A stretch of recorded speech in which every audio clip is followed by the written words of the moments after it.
For some analysis of what we've been seeing in Bangladesh, Farhana Sultana joins me now. She's a research director for the program on environmental collaboration and conflicts at Syracuse University's Maxwell School of Citizenship and Public Affairs. Thank you so much for your time. Now, the organizers of the student movement have really driven this change in Bangladesh, and they've now said they'd like Nobel Peace Laureate Muhammad Yunus to be the chief advisor. Why is he important to students and the future they want to see in the country? Thank you for having me. What I want to basically stress is that this revolutionary movement was led by very young students, the youthful generation, and they have called upon Nobel laureate Dr. Muhammad Yunus to be the chief advisor of this interim caretaker government, and they've called for peaceful transition.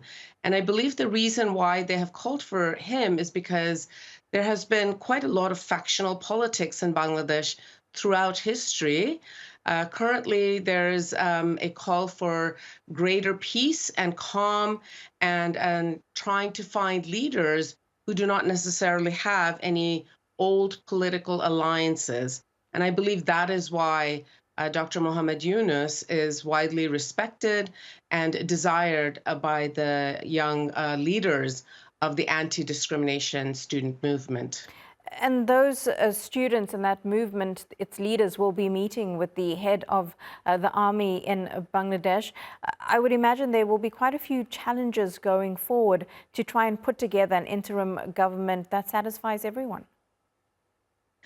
That's very true.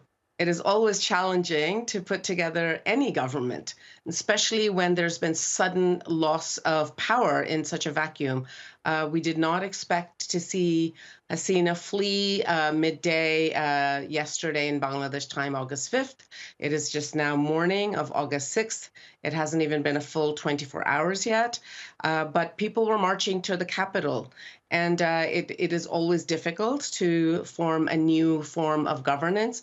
But the important thing is that everybody has been calling for peace and rule of law and to quell the violence and any spread of any form of revenge taking.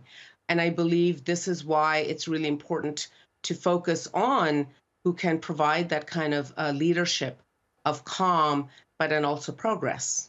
And of course, the leaders will also have to look at a lot of the misinformation that is out there about what's happening in the country. A lot of it coming from social media, which sometimes plays a pivotal role in all of this. The youth movement really got going, buoyed by the social media, but now we're seeing a lot of misinformation. Yes, there's quite a bit of misinformation going around. There are a lot of vested parties who are interested in stoking misinformation. We know that for many years that the former prime minister ruled with an iron fist. She has a large following and people who had to be quite faithful to her party for more than 15 years. They were not very happy, so all kinds of rumors were spread overnight. And there's also misinformation coming out of other countries, neighboring countries, who are not happy that this has happened so quickly. And so there's always sort of a power struggle during a vacuum.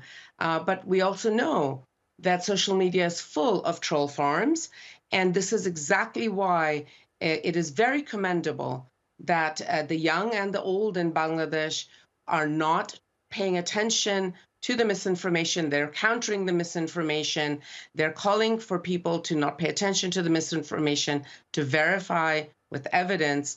But it is still hard to control the rumor mill. That's very true. Yeah, absolutely. And hopefully there will be a peaceful transition going forward. Professor Sultana, really good to get your take. Appreciate it. Thank you very much. Thank you for having me.